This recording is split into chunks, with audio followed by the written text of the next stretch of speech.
se muera en el camino. Entonces había suplentes. Y entre los más conocidos nosotros tenemos a los franciscanos, los dominicanos y los jesuitas. Había otras órdenes, no me pidan que haga una clase solamente sobre este periodo, pero más o menos por 300 años los católicos evangelizaban el continente. A veces se dice que era una pseudo evangelización, que realmente era un adoctrinamiento nada más, una religiosidad popular, pero la historia dice que muchos de ellos de manera muy consciente llevaron el evangelio y querían que los indígenas conozcan a Cristo y que sean salvos. Aparentemente el mismo Cristóbal Colón no llevó su nombre en vano porque estaba interesado en que otras personas conozcan a Cristo. Durante la época, los 300 años de la colonia, hubo un fuerte matrimonio, una alianza entre la Iglesia Católica y los poderes políticos de Portugal y de España, de tal manera que los reyes de España y de Portugal prácticamente tenían el derecho de decir quiénes se iban a ir a las tierras nuevas, también qué clase de sacerdotes querían y a quienes no querían tener ahí. Bueno, esto cambia con la época de la independencia, cuando a principios del siglo XIX, a partir de 1810, los países de América Latina empiezan a independizarse de España y de Portugal. Con eso también se resquebraja un poco la relación con la Iglesia Católica, porque muchos sacerdotes católicos en esta época no leyeron bien las señales de los tiempos y seguían apoyando al rey de España y también al rey de Portugal, diciendo que esto era su obligación como buenos cristianos. Esto obviamente no encajaba bien con los revolucionarios latinoamericanos, quienes la mayoría eran criollos, o sea, eran españoles o portugueses, pero nacidos ya en América Latina. Y entonces ahí es donde la relación entre los nuevos estados y la antigua Iglesia Católica sufrió bastante. Fue en esta época que entraron algunos protestantes en el radar, en la película, especialmente con un método de educación que se llama el método lancasteriano, pero la mayoría de las personas no católicas o protestantes que vinieron en el siglo XIX vinieron por inmigración. Y ahí había, especialmente con la construcción de ferrocarriles en América Latina, vinieron ingleses, vinieron alemanes, y con ellos también vinieron las personas que cuidaban su vida espiritual, que eran sus pastores. Pero al principio eso era solamente para cuidar a los pastores de su propia grey, no era con fines misioneros o evangelísticos. A finales del siglo XIX, o sea, ahí antes de entrar en el año 1900, en América Latina, en toda América Latina, según documentos, había menos que 1000 misioneros protestantes. O sea, el continente no fue considerado tan apetitoso para las misiones como África, por ejemplo, como China, como Asia en general. Y enseguida vamos a ver también por qué esto es así. Bueno, en América Latina normalmente ponemos a todos los que no son católicos en la misma bolsa y nos llamamos evangélicos, aunque en otras partes del mundo se diferencia entre protestantes y evangélicos. Y hasta el año 1963, como ustedes ven, porque no es que sea un año muy importante, pero es que de este año conseguí un dato que decía que en este momento había 3 veces más misioneros católicos en América Latina que misioneros evangélicos. ¿Por qué eso fue así?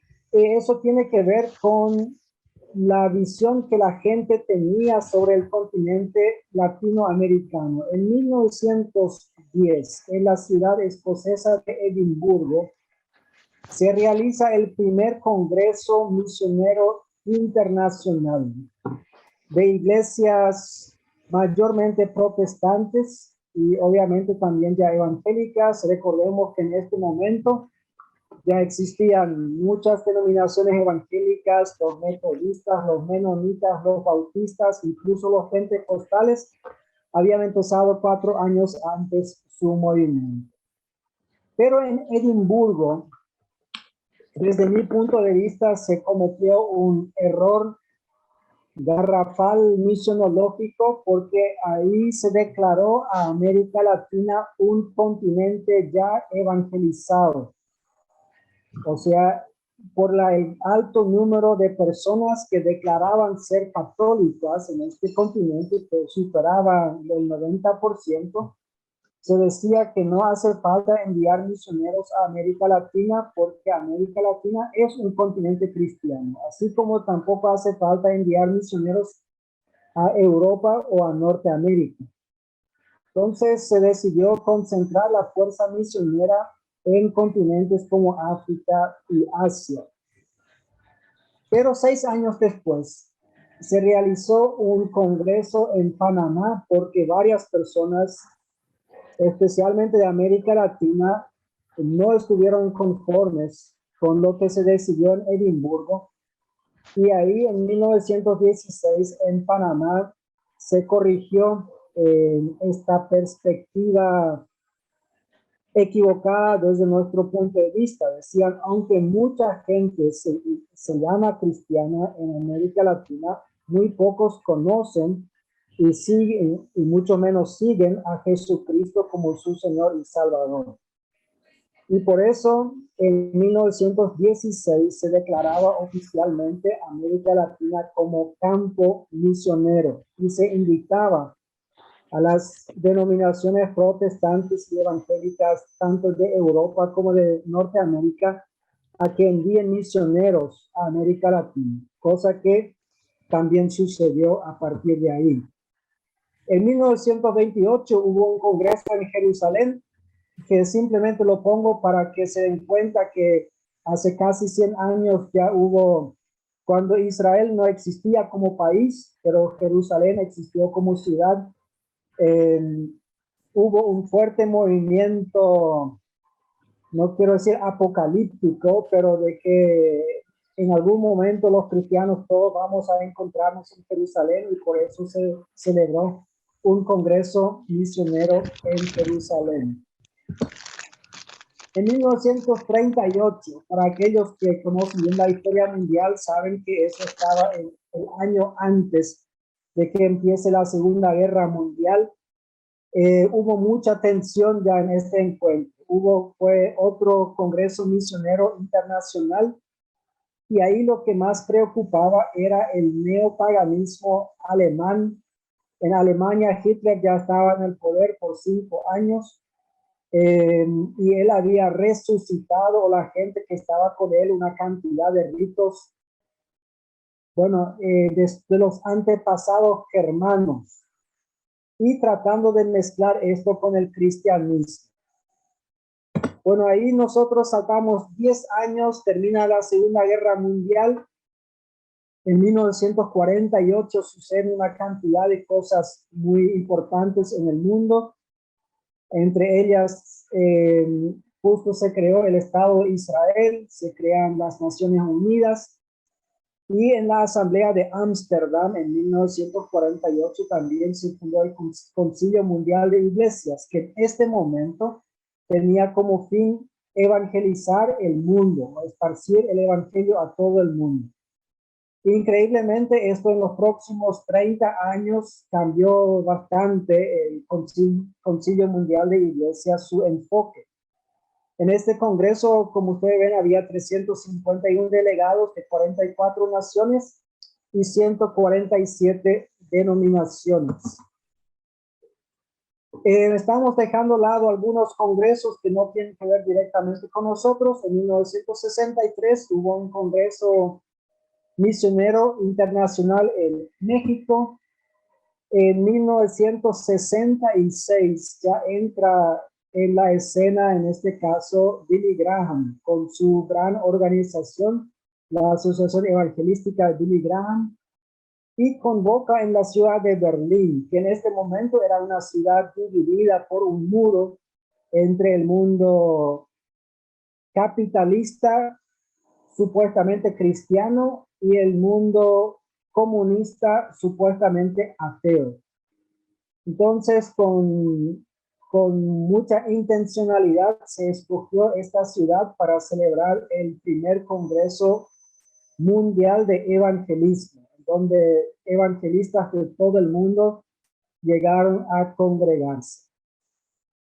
Como de América Latina, muchos no pudieron irse por la cuestión del costo. En 1969, 3 años después, se decide hacer un Congreso Latinoamericano de Evangelización, también convocado por la organización de Billy Graham en la ciudad de Bogotá, Colombia. Ahí lastimosamente hubo un pequeño desencuentro entre un grupo de teólogos jóvenes latinoamericanos como René Padilla, Samuel Escobar, Orlando Costas, y algunos otros que después formaron la Fraternidad Teológica Latinoamericana, Pedro Arana también entre ellos, que algunos de ellos no fueron invitados porque estaban apoyando causas sociales, y eso fue interpretado en el mundo norteamericano como izquierdistas, como socialistas, y estas personas entonces no fueron convidados porque se decía que eso no pueden ser buenos creyentes. Recordemos que en esta época, un poco más tarde, surge la teología de la liberación en América Latina, de la cual toda la gente tenía mucho miedo. Bueno, toda la gente no, pero muchos en el campo protestante y también en el campo católico. Pero viene el Congreso de Lausana sobre Evangelismo Mundial en 1974. Y en este Congreso, que se celebró en una pequeña ciudad en Suiza, o sea, antes de eso, solamente para redondear el tema, en 1969, estos jóvenes teólogos no hicieron nada en el Congreso en Bogotá por respeto a Billy Graham, pero más adelante se reunieron en la ciudad de Cochabamba, Bolivia, para fundar la Fraternidad Teológica Latinoamericana, decidiendo que a partir de ahora nosotros vamos a organizar los congresos en América Latina. Ya no necesitamos que los norteamericanos y los europeos nos digan qué tenemos que pensar, qué tenemos que predicar y qué tenemos que escribir nosotros. O sea, ahí empezó a forjarse un poco una autoestima propia latinoamericana. En 1974, en esta ciudad de Suiza, entonces hay un congreso de más de 2,000 participantes de todo el mundo, y hay dos de estos jóvenes teólogos, en este caso René Padilla y Samuel Escobar, en una ponencia que tiene René Padilla, acuñan el término de la misión integral. O sea, en este momento el mundo estaba bastante dividido entre los cristianos, digamos que izquierdistas, con el Concilio Mundial de Iglesias, que decían que, bueno, la lucha de los cristianos hoy en día ya no es predicar el evangelio, sino como apoyar a los países y los grupos marginados. Y tal fue así que algunas denominaciones, en vez de enviar misioneros, enviaron dinero para comprar armas para grupos rebeldes en África que estaban luchando contra gobiernos militares dictatoriales opresores. Acuñándose el término misión integral, René Padilla dice que la misión es como un avión que necesita dos alas para volar. Necesitamos la evangelización, pero también necesitamos la acción social. Una persona que tiene hambre no puede escuchar las buenas nuevas de Jesucristo, pero tampoco le sirve a nadie que con panza llena se vaya al infierno. Así que estos latinoamericanos ayudaron a los hermanos europeos y norteamericanos a decir que, bueno, las dos cosas, no estamos hablando de cosas separadas, de izquierdistas y derechistas. Acá queremos juntar las dos cosas en un nuevo concepto de hacer misiones. Y a partir de ahí se desarrollan dos tipos diferentes de congresos. Por un lado está la Fraternidad Teológica Latinoamericana que sigue desarrollando los congresos latinoamericanos de evangelismo.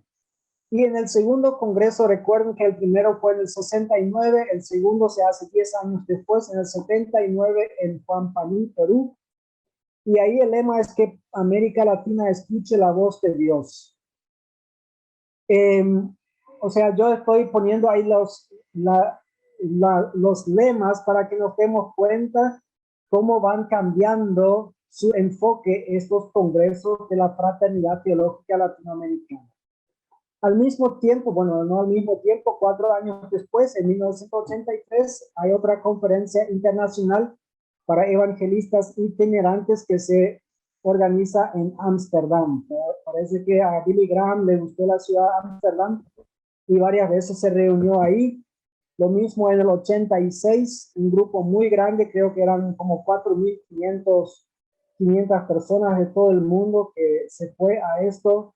Estos eran congresos más bien que fomentaban el evangelismo, no eran congresos específicamente misioneros, pero obviamente también dentro de eso del evangelismo están las misiones. Y ahí llega el congreso que cambia todo en 1987, el Congreso Convivan, que en un momento se llamaba Congreso Misionero Iberoamericano, pero más adelante, como esto se convirtió en un movimiento, hoy en día se llama Cooperación Misionera Iberoamericana. En este congreso, en el 87, en donde yo no pude participar por ser demasiado joven todavía, ahí es donde América Latina se declara oficialmente fuerza misionera. A diferencia de los años 70, cuando varias veces se llamó por una moratoria en las misiones. Esto significa que los países norteamericanos y europeos dejen de enviar misioneros. En este caso no es así. No se dice que dejen de enviar misioneros. Decimos, estamos abiertos, seguimos abiertos a recibir misioneros, pero al mismo tiempo nosotros también vamos a ponernos los pantalones y vamos a enviar misioneros de América Latina a otros países. Y bueno, ahí empezó todo un movimiento. Un año después se hizo en Buenos Aires un congreso del cual yo ya sí pude participar porque era un estudiante joven en este momento en Buenos Aires. Y después hubo otro en Mar del Plata, en todos los países latinoamericanos. A partir de ahí hay congresos nacionales en donde se fomentan las misiones. Se explica qué son las misiones, se motiva a los jóvenes, se hacen llamados al altar, en donde obviamente la gran mayoría de los jóvenes van al frente y están dispuestos a irse hasta las últimas consecuencias. De que eso no siempre se cumplió, eso estamos acostumbrados en América Latina. Nosotros obedecemos un poco a los sentimientos y las emociones del momento y no siempre significa que es un compromiso firmado.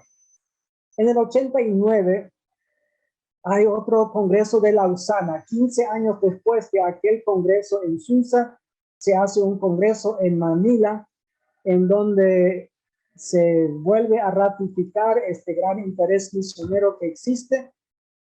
En el 92 se hace el CLADE 3 en Quito, donde el lema es todo el evangelio para todos los pueblos desde América Latina. O sea, hasta ahí todavía estamos con un interés misionero.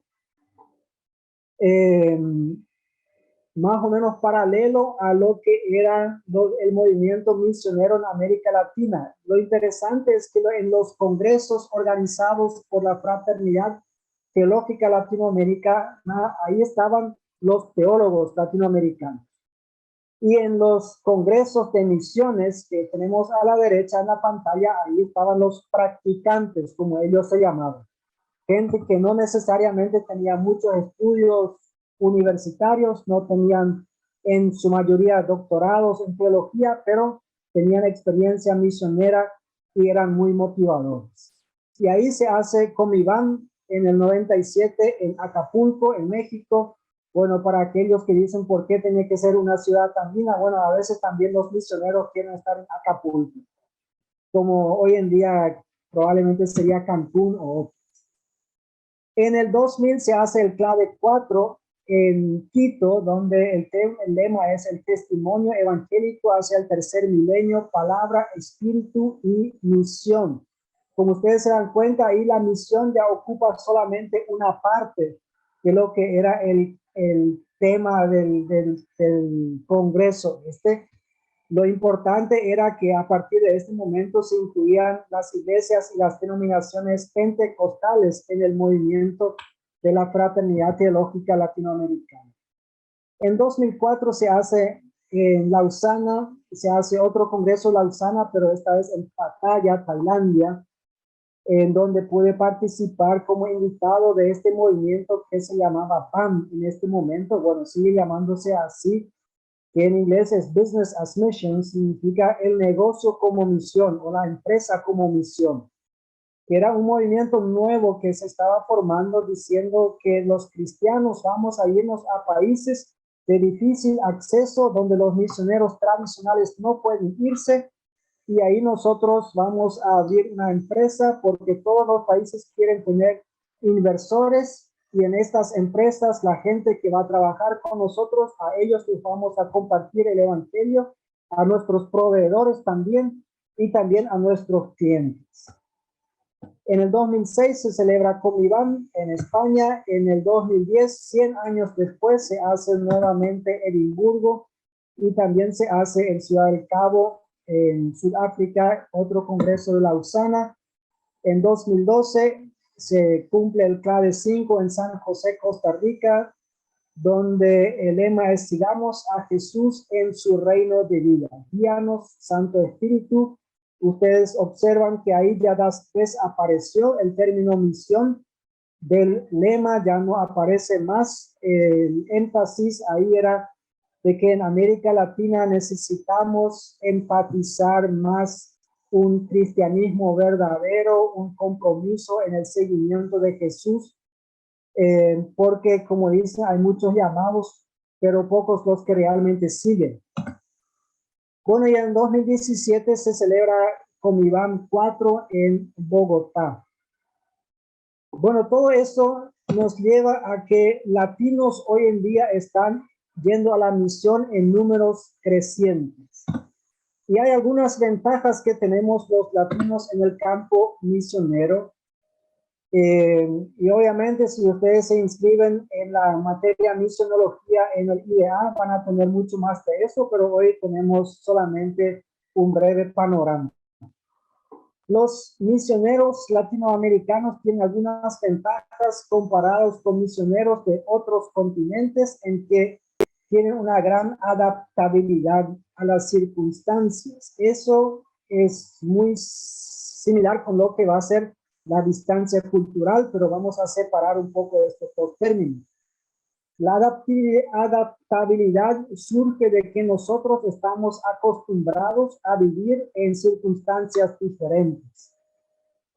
Muchos de nosotros hemos vivido en el campo, conocemos todavía esta vida, nos hemos mudado a las ciudades o vivimos en una ciudad un tiempo, vamos a otra ciudad para trabajar ahí otro tiempo, a otro país. Entonces los misioneros latinoamericanos se dice que tienen una mayor adaptabilidad a las circunstancias sociales que ellos encuentran, circunstancias económicas también. Y ahí es lo que se llama distancia cultural. Para un norteamericano de Nueva York es mucho más difícil hallarse en una aldea, digamos, africana o asiática que para un latinoamericano que vive también, viene del campo, que también estaba hace 10 años atrás, estaba ordeñando su vaca y estaba plantando yuca ahí en donde estaba. Él se halla mucho más rápido porque la distancia entre donde él viene y a donde él va no es tan grande. No estamos hablando de distancia geográfica, sino de distancia social, cultural, económica. El costo de vida, la mayoría de los latinoamericanos no estamos acostumbrados a un buen salario y a un buen seguro de vida y mucho menos a un, bueno, seguro de vida es lo que no estamos acostumbrados, pero tampoco a un buen seguro médico.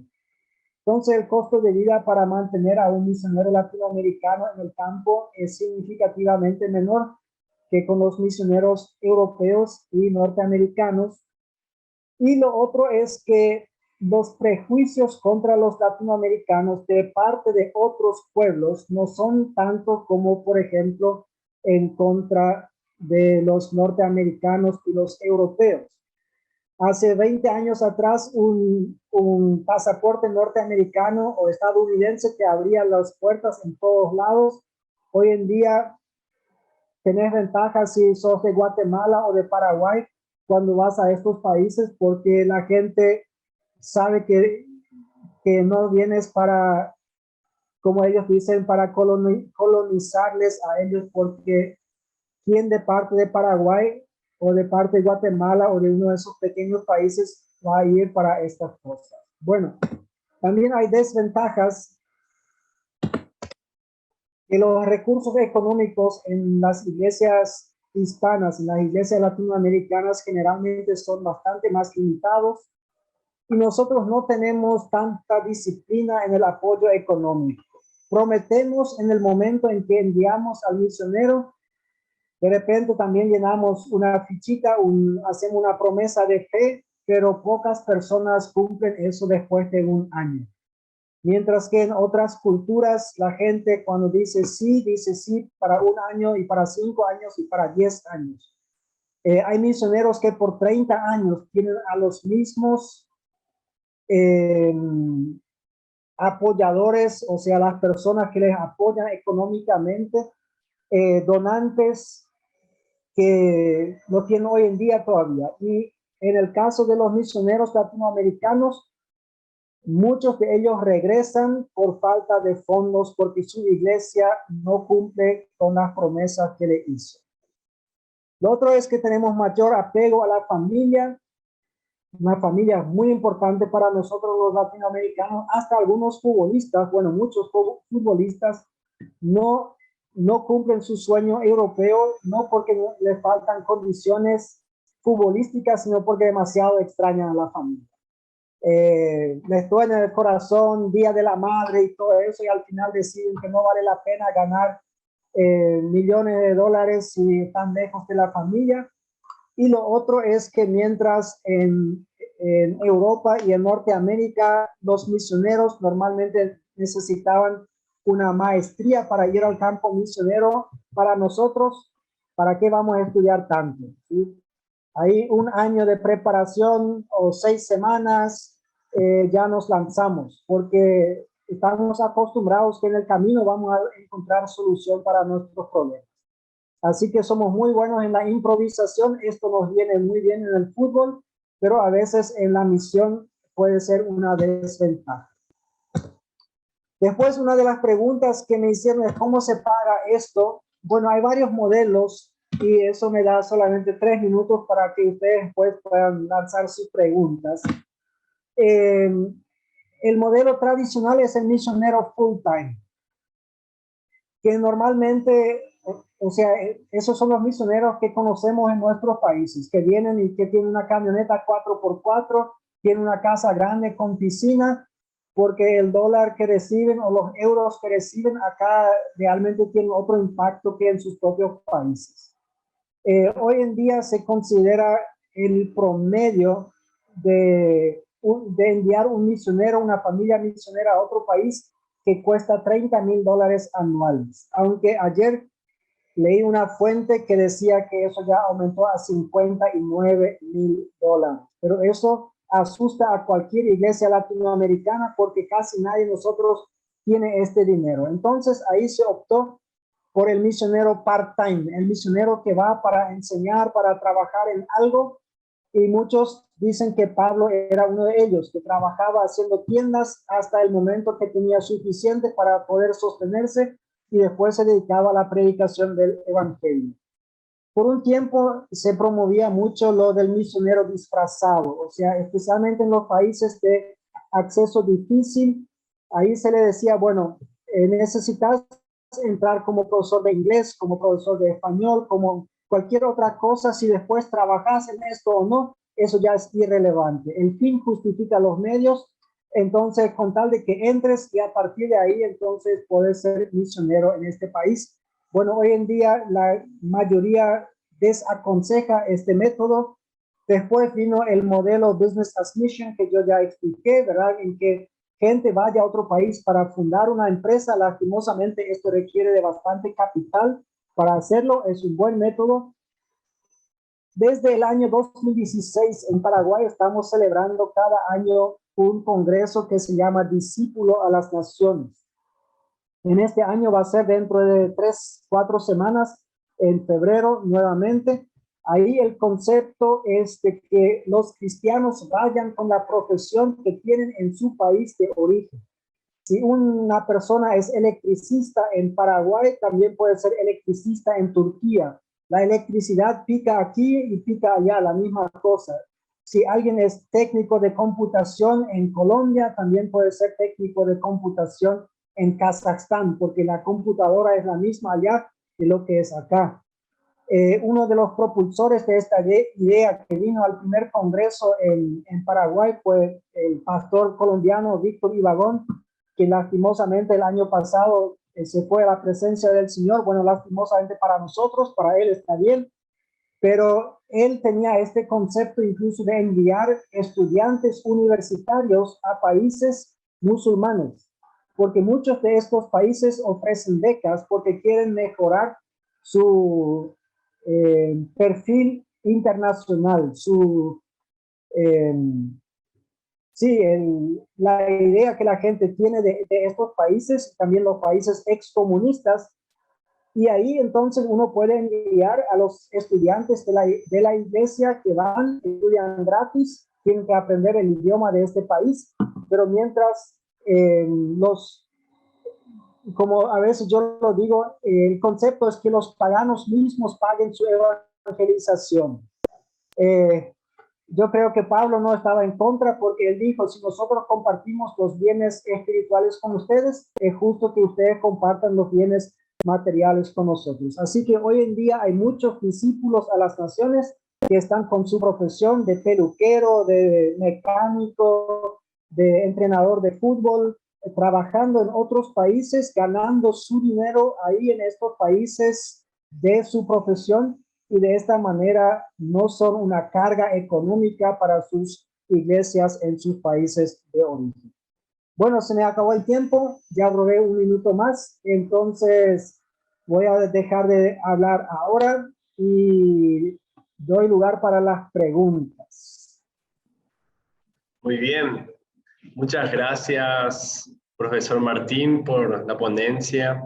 En este momento queremos permitirle a ustedes que puedan estar dejando sus preguntas en el chat y así yo voy a estar leyendo y él va a estar respondiendo. Te comento dos que ya tenía, que ya estuvieron preguntando. Uno era, ¿en qué año llegaron los protestantes? Seguramente se refiere al tema de las misiones acá en Latinoamérica, Martín.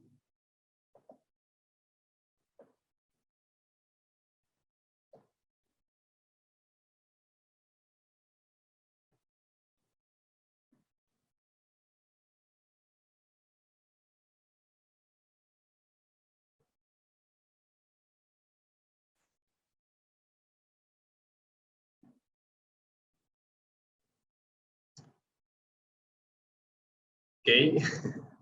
Eh, ¿No puedes habilitar vos?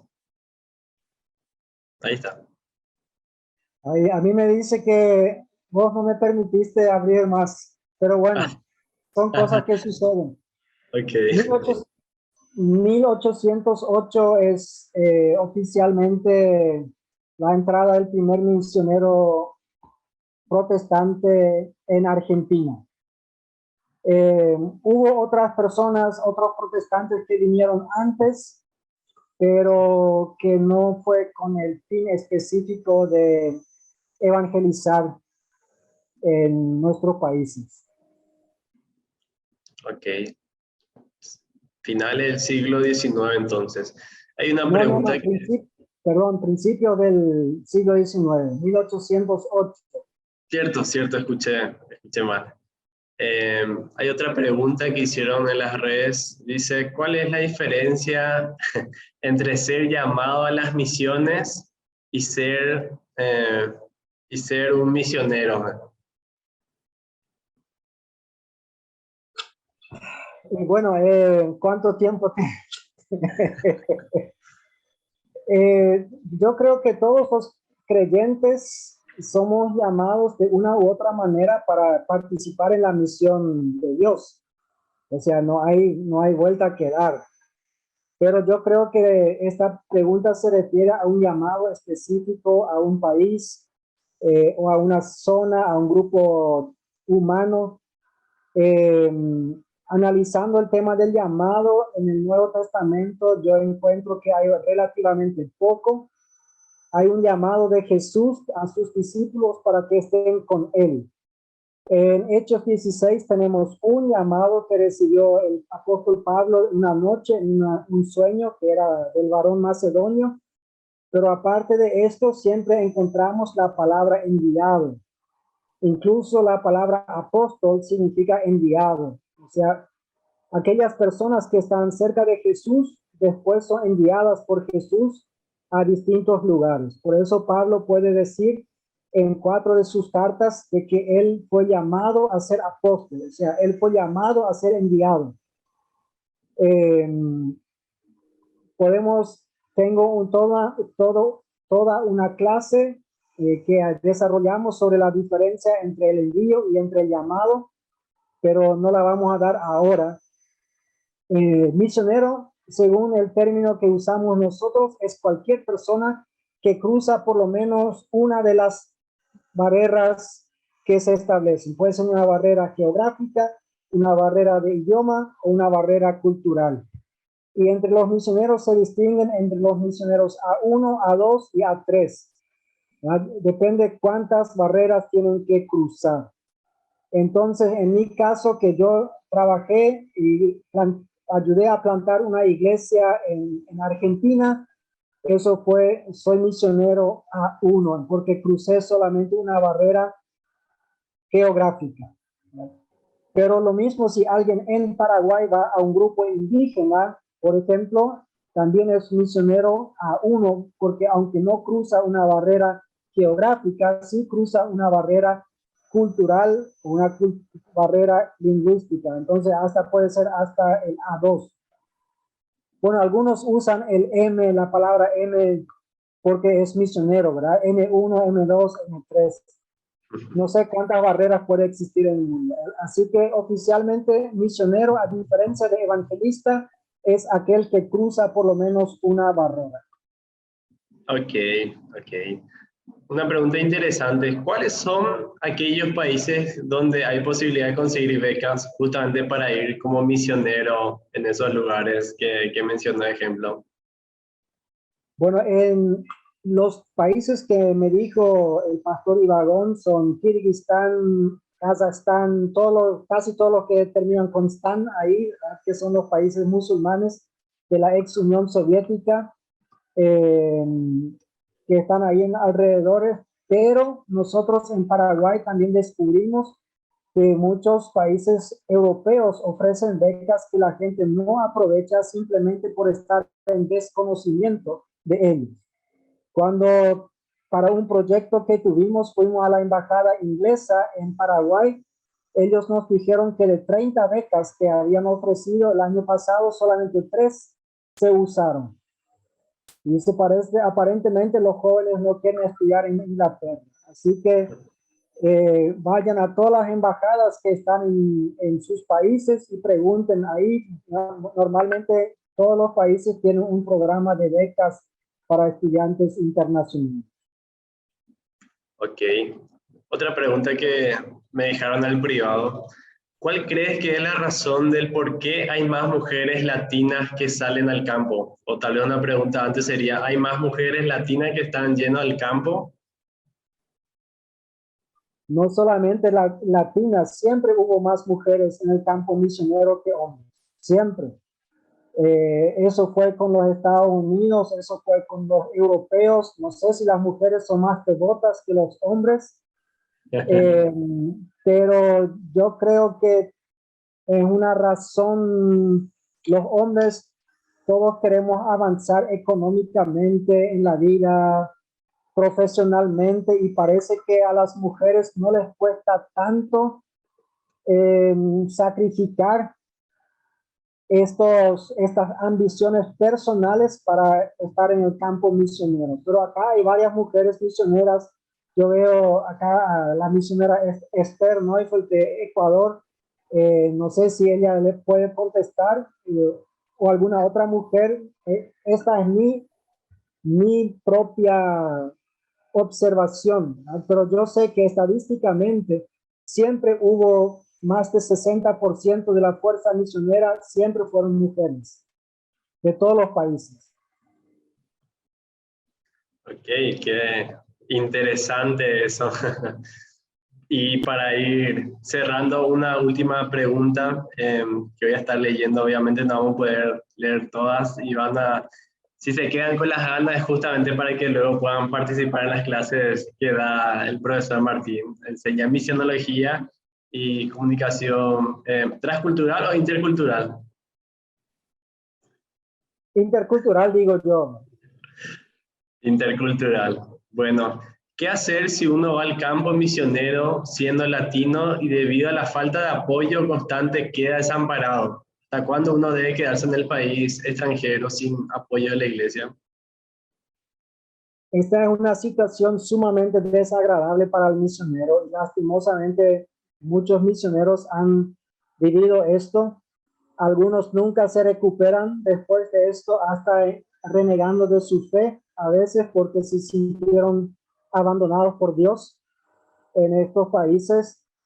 Bueno, ¿qué es lo que se puede hacer en el mejor de los casos? O sea, cuando la iglesia ya no te envía más y vos estás ahí, si tenés embajada de tu país, podés acudir a la embajada, y si no, a los creyentes locales. Lo lindo es que Dios tiene a su gente en todos los países, tiene una red de creyentes, y ahí a veces el misionero tiene que humillarse y pedir ayuda a la gente quienes antes fueron sus discípulos, ¿verdad? Y decir, bueno, yo estoy acá, no puedo regresar a mi país, necesito de tu ayuda. Y la experiencia que muchos tienen es que realmente los creyentes con mucho gusto están ayudando, solo que siempre le tienen al misionero en un pedestal tan alto, piensan que no necesita ayuda. Pero cuando el misionero pide ayuda, eso conmueve normalmente vamos a llamarle así, a los nacionales, y ponen todo de su parte para poder ayudarle al misionero. Excelente. Agradecemos de gran manera al profesor Martín, quien estuvo trayendo este tema más que interesante. Gracias, profe, por compartir con nosotros en esta tarde y noche. Con mucho gusto, muchas gracias por conectarse a todos. Ha sido un placer. Y agradecemos a todos los que se estuvieron conectando, como estuvimos viendo, desde distintos puntos de Latinoamérica. Tenemos una gran misión por seguir cumpliendo. Y ya, como estuvimos viendo en los congresos anteriores, ya somos la fuerza misionera también. Así que les vuelvo a recordar, vamos a estar subiendo a nuestro canal de YouTube Campus IBA para los que quieran ver esta grabación.